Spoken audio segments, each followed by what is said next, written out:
Good morning and welcome to Meditation and Spiritual Practice. We are just a little under 1 week away from Passover, from this experience of coming out of Egypt. And in the Haggadah, it says that every person should see themselves as if they were coming out of Egypt. And sometimes that gets understood as use your imagination to try to empathize with the Israelite slaves of what it was like to be in Egypt and what it's like to be free and go through that exercise. And while that certainly is a way that you can approach and understand that line, the way that I believe that our rabbis and especially our mystics really understood this to mean is that it's not an imagination exercise projecting ourselves into the past.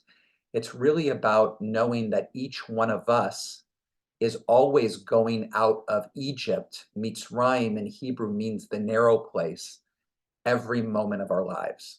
So every moment of our lives, we view ourselves and the world from a limited perspective, just the nature of human consciousness.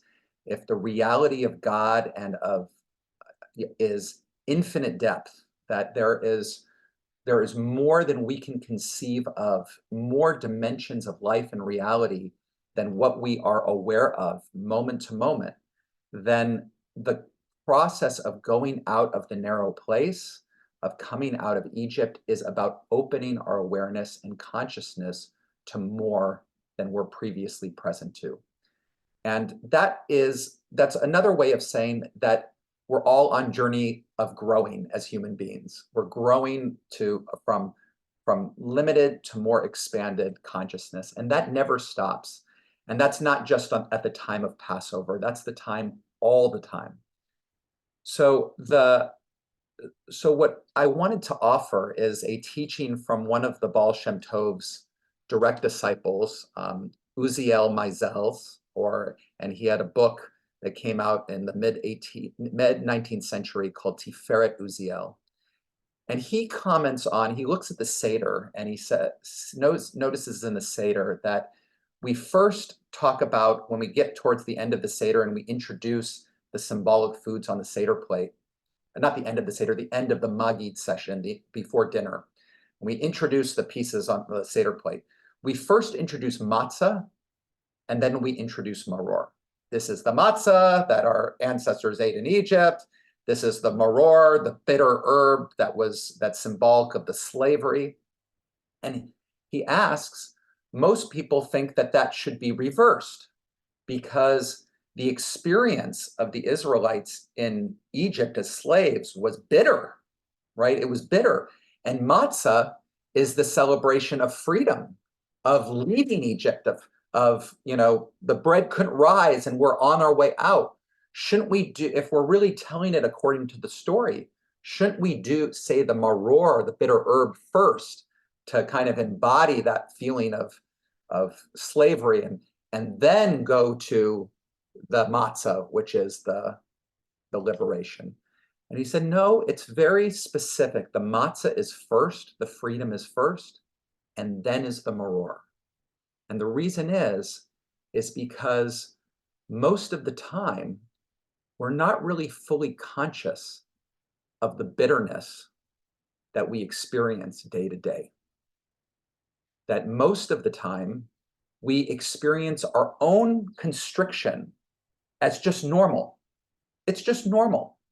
Maybe things will happen in our lives that might flare it up, like somebody pressing on a wound, that we have. But most of the time, it's just we have learned to adapt and learn to deal with however we perceive ourselves. And it's only when we get some freedom from it, only when we get some freedom, that we realized how much we were actually suffering. We realize how much we were operating with this kind of tense way of living in the world. And then we're able to kind of feel what that bitterness actually was. It's like the teaching that Rabbi Hanoch of Alexander teaches. What he says is that the greatest suffering, the greatest slavery in Egypt was that the Israelites learned to endure it. The greatest slavery was the Israelites learned to endure it. Right? It just became, it wasn't slavery anymore. It was just reality, right? Like my reality. I get up and I go and I build pyramids and I work for Pharaoh and I do that. And what do you mean, God? What do you mean anything else? What do you mean the idea that I could have time with my family? Like none of those things are even possibilities. I just go in, I do my thing, I work, it's normal, it's my life, it's reality. I don't have a voice. I can't really express myself. That was what the story really teaches. And what Rabbi Hanoch of Alexander, by saying is the greatest slavery was they learned to endure it, is he's talking about us, right? He's talking about us, that each one of us have learned to endure the limited perspective that we have in the world and the suffering that accompanies it, the stress that accompanies it, the relationships in our lives that are not maybe what we'd like them to be completely, but we've just kind of had to just, that's the way it is. Nothing more possible. And it's that peace, that awareness, that accepting of it, that enduring of it, that's what keeps us enslaved. It's like another way of saying it is you're not going to be able to get out of prison unless you realize that you're in prison, right? So part of what our journey here, especially as we tune into these themes during this holiday season, is to begin to tune in a little bit deeper to what we are holding. What's the nature of what we're holding in our body? What is the beliefs that are driving our day-to-day and framing how we interact with ourselves, with our loved ones, with each other?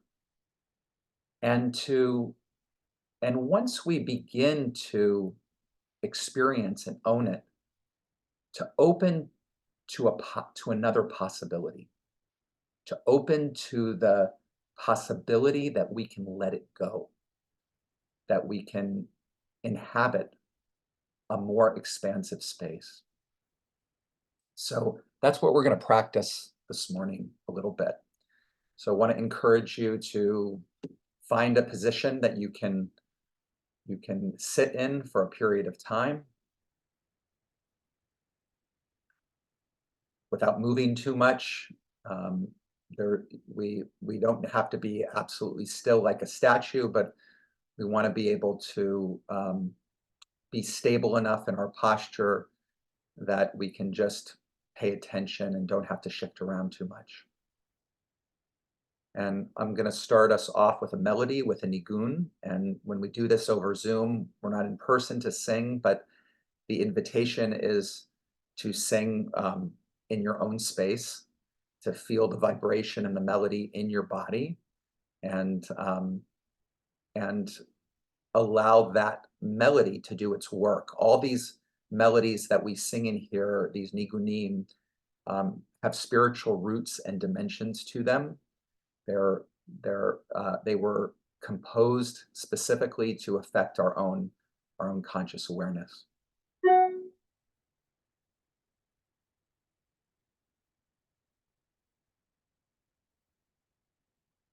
La la la la la la la la la. La la la la la la la la la. La la la la la la la la la. La la la la la la la la la. Ya ra ya ya ya ya. Ya ra ra ra ra. Ay, ay, ay, ay, ay, ay, ay, ay. Yai, dai, yai, dai, dai, dai, da. Ya la la la la la la la la la la. Ya la la la la la la la la la. Ya la la la la la la la la la. La la la la la la la la la. Yai, dai, yai, yai, yai, yai. Ai, rai, rai, rai, ra. Ai, ai, rai, rai, ai, rai, rai, ra. Ai, rai, ai, rai, rai, rai, ra. La la la la la la la la la la. La la la la la la la la la. La la la la la la la la la la. La la la la la la la la la. Yai, rai, rai, rai, rai, rai. Ai, ai, rai, rai, rai. Ai, ai, rai, rai, ai, rai, rai, rai. Yai, rai, ai, rai, rai, rai, rai.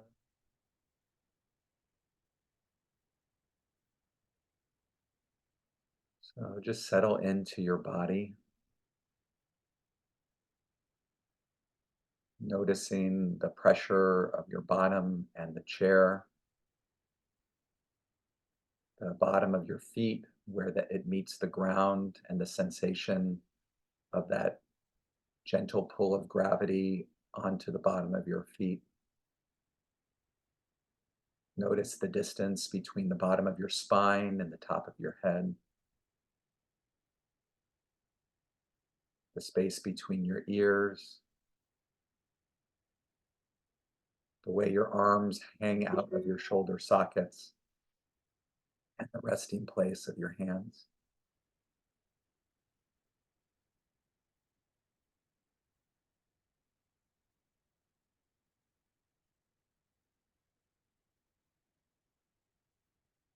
As you're aware of all the sensations in your body in space, the shape of it, the sensations that accompany your body from the tip of your toes all the way to the top of your heads, and your fingertips.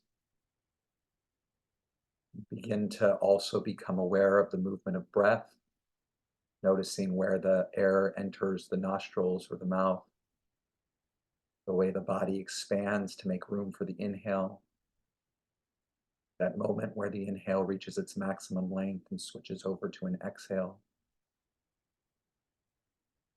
Noticing the body contract as the air leaves the body, and then notice that place where the exhale switches over to an inhale.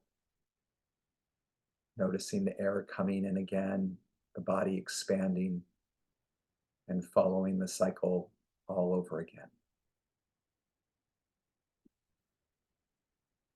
Feel the strength of your intention to be present in this moment with breath and body, to be here now, to know that the only reality is in this moment that's constantly unfolding.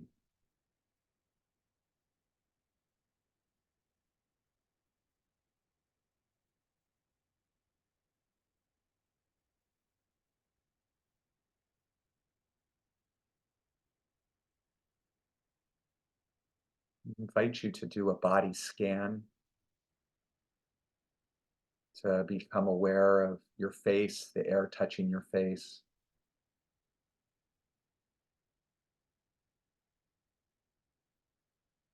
Notice if there's any part of your face that's just slightly scrunched up. Imagine a smooth forehead. Let the muscles around your jaw and your chin Relax and let go.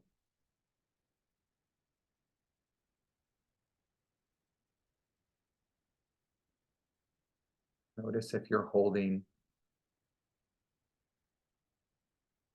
any tension in the face.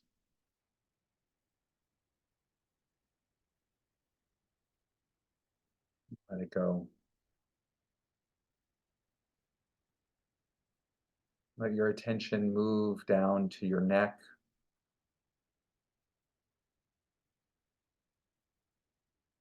Just allow your attention to go right into the muscles of the back of your neck, noticing any holding, any sense of tightness.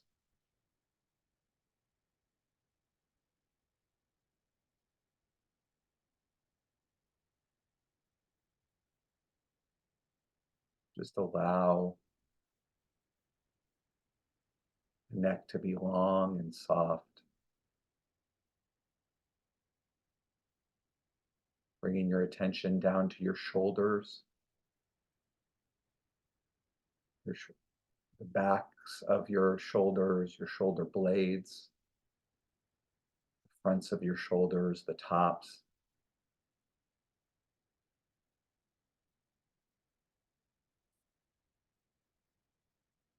Notice any sensation that's present in your shoulders, any tightness, any holding.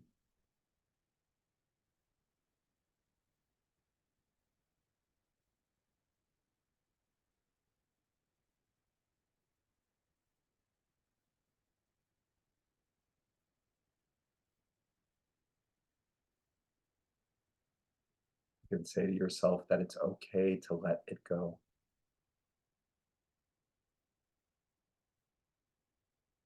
Moving your attention down to your chest, and your belly, and your lower back, that whole midsection.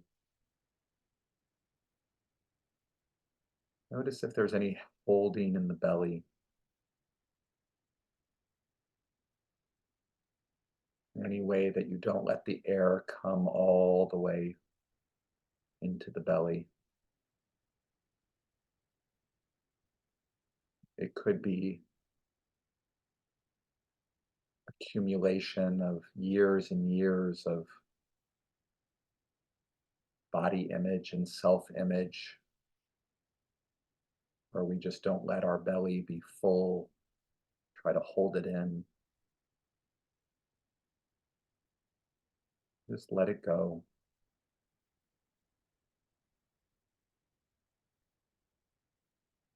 Full and round.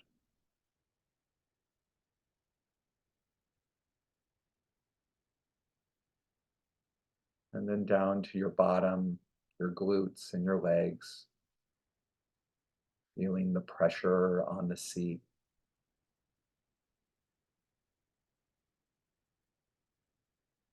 Noticing the top of your thighs and any sensations or holding.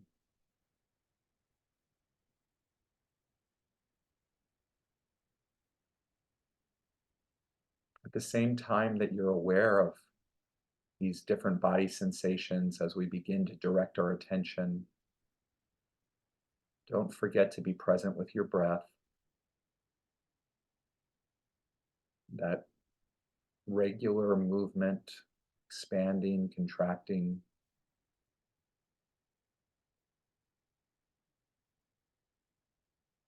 Noticing the knees and the calves.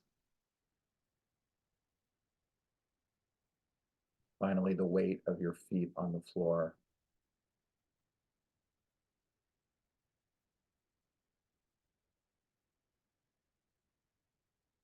Let yourself be aware of your entire body in space as each breath, inhale and exhale, expands and contracts the body, affecting every part of it.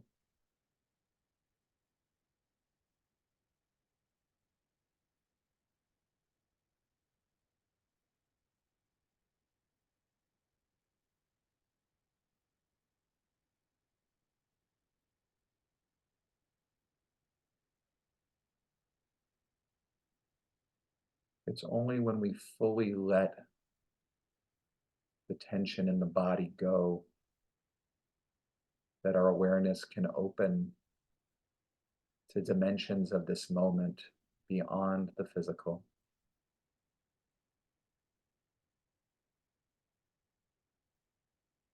One of the practices during our Passover Seder is to recline.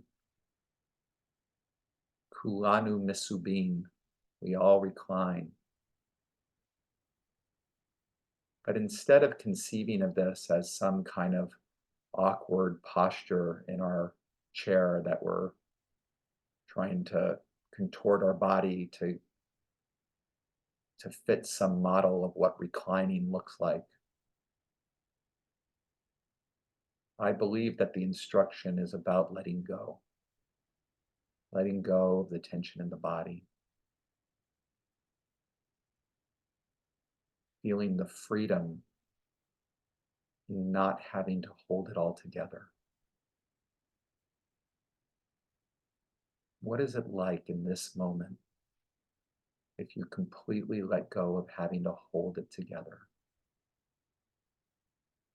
That you really trust that you can open up, surrender in this moment,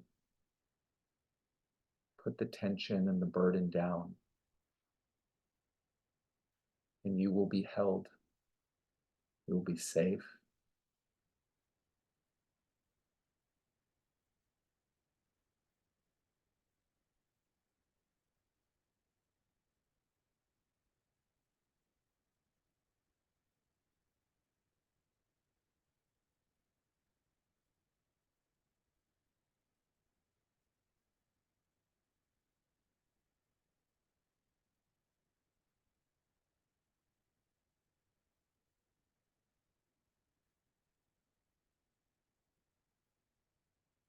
And as you keep your awareness on the breath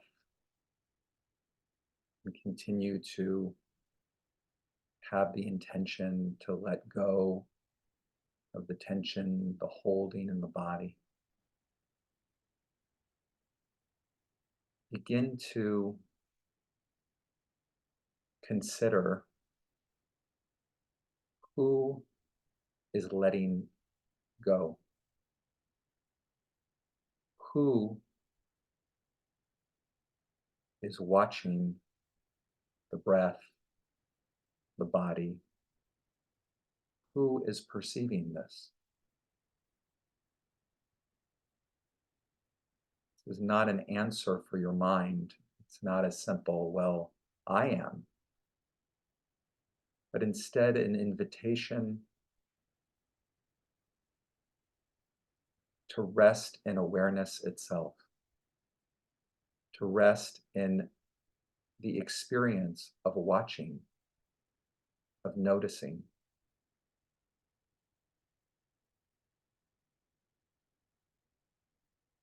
Whenever we pay attention to breath or body or anything, there is the object of our awareness, and there's the one who is aware.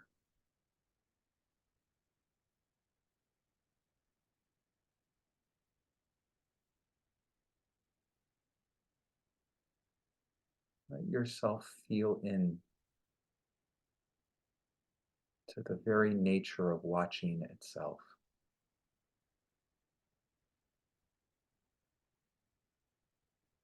And notice how much freedom and expansion is present when we're not so focused on the objects of our awareness, but instead on awareness itself, on the one who watches, on the one who's present.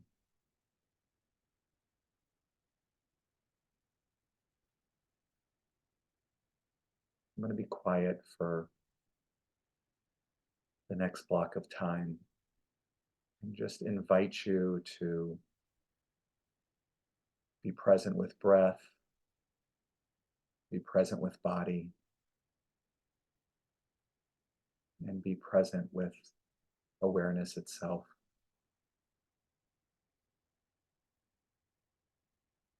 Letting ourselves drop into who is watching and to notice the freedom and the lack of boundary in the watcher.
So this is an opportunity for any comments or questions, whether it's about the practice we were doing, whether it's about the teaching or Passover in general, anything anybody would like to bring. Everything is an opportunity for spiritual practice.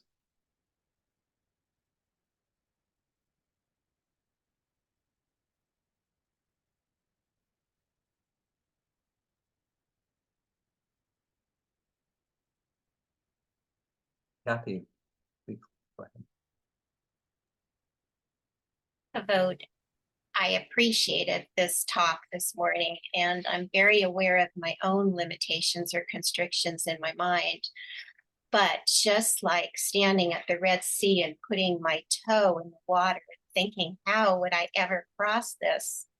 It takes a lot of faith to either have faith in Moses or God that that water would part and give me a trail to walk on. And it's the precipice of being aware of being a slave or limited and taking that step Yeah. to open yourself up to changes. Well said. It's true. And you have to have a set. I mean, I think faith is a real good word for it, that no matter what my current perception of myself or the world is, or whatever it is I am in the moment, to the faith is that there's something more expansive. There's an awareness that there is something more, that even as I'm feeling the way that I may be holding, um, I can only start to let go, right? And I love that image of the precipice, of I can only start to let go if I'm aware, if I believe that there's something more than what my what my moment experience is. Yeah, thank you. And I'll just say it's interesting, in Judaism, the rabbis give us a frame for spiritual practice, right? They say, Al shlosha devarim ha'olam omed, on three things the world is built: Torah, avodah, and gemilut chasadim, right? Torah, sacred scripture, study, wisdom; avodah, practice, spiritual practice, whether that's meditation, whether that's prayer, the things that we do to practice the kind of consciousness that we want to pervade our life; and then acts of loving kindness, ways that we get out there and enact the awareness in the world with other people. And I think that, what we're doing right here is avodah, it's practice. And yet what you're speaking about, Kathy, well, how do we, if we need faith and that there is something more than what we're experiencing in the moment, where does that come from? Where does that faith come from? And it can come from past experiences, but really, I think it comes from Torah. That Torah or teaching, however expansively you wanna understand that, what's that engagement of study and learning that continue to remind us of that bigger expanse, of that sense of what's possible. Because we need those reminders. We need them all the time. We need them in community. We need them. That's what's going to keep us from imploding into This is all there is. Sandy. It was so helpful how you reminded us of how the outer physical practices really resonate and can resonate deeper and deeper and deeper inside of a person. And that reminded me of how ritual kinds of things that we do and can have such an impact if we allow it to resonate and change inside of us. And I even was flashing through some of the deep cleaning that I had been engaging in, making myself do some of this week. And I won't go into all those details, but how I do feel that, and it resonates inside. Yeah. So yeah, thank you for that. Thank you, Sandy. Yeah, I mean, to even talk about when we talk about ritual, right? Ritual, a set of repeated, a pattern of behavior in some sense of things that we do that have a certain intention behind them, a physical expression and something that's inner. And the power of that being not only does those rituals extend back in time and have been practiced by people for so many years, but they are also not just kind of vertically, but horizontally, they're also practiced when we come in together to do these rituals together. It amplifies it. And even something as simple as cleaning out our house of chametz, right? Of going through and cleaning out. Here's this physical act of cleaning that most of us would hate to do most of the time. And yet we bring behind the intention that this is really about cleaning out our own puffed upness, our own limitations, and that driving the actual action of cleaning helps strengthen those inner dimensions in our own being, and to know that we're not the only ones cleaning right now, that Jews all over the world are cleaning their houses, getting ready for this holiday, also helps enforce these teachings. Yeah.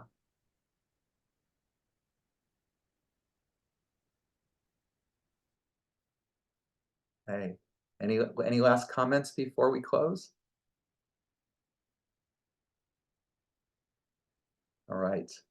Well, I wish everybody a beautiful, liberating holiday. Passover starts on Monday night.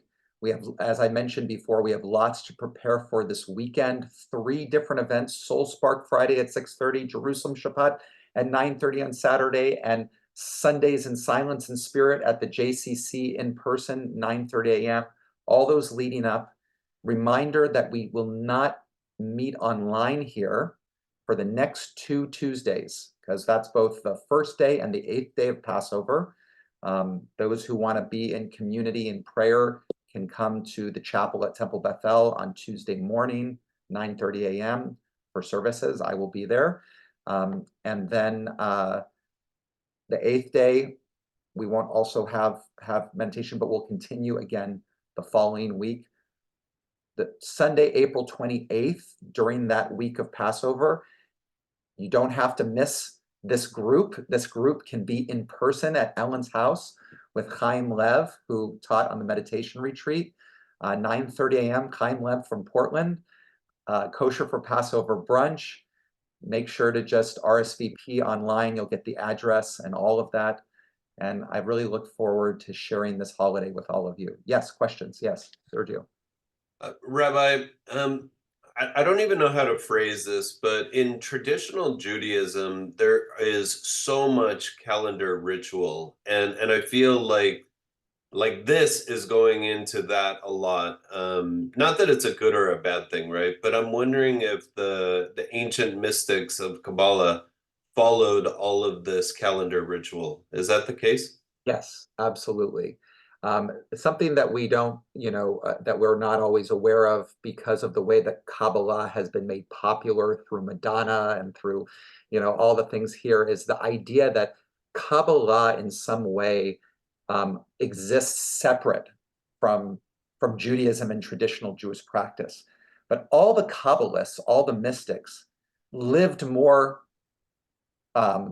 observant Jewish lives than anybody on the screen. They were, because what Kabbalah was it was a mystical or contemplative interpretation of the Torah and of all of the rituals. So the Kabbalists' big innovation was they were saying, hey, everything that we're doing on a regular basis has all of this infinite deep meaning and has this potential to awaken us to God. And so that was their palette. That was their paintbrush, was calendar ritual and all of that stuff. So their teaching all came from that. I mean, and this is a whole nother fascinating conversation, which we won't get into now, but I would say that probably in the 15th, 16th century, a lot of Kabbalah was imported into Gnostic Christianity. And that was, again, we've always been mixing with all the different cultures and people that we've been in, whether it's Christians or Islam. We've been affected by Christianity and Islam, and we have affected Christianity and Islam through that exchange. And so there was a whole kind of Kabbalah tradition that got lifted into Christianity and gave kind of principles of use the tree of life model and talked about things completely separate and divorced from traditional Jewish practice because they were Christians. So, at that time when hundreds of years had happened between the time that Christians were actually Jews in the first century. So, that's a little bit of background on that. Thank you. Yeah. Okay. Have a wonderful Passover, everybody. Take good care. Hope to see you all.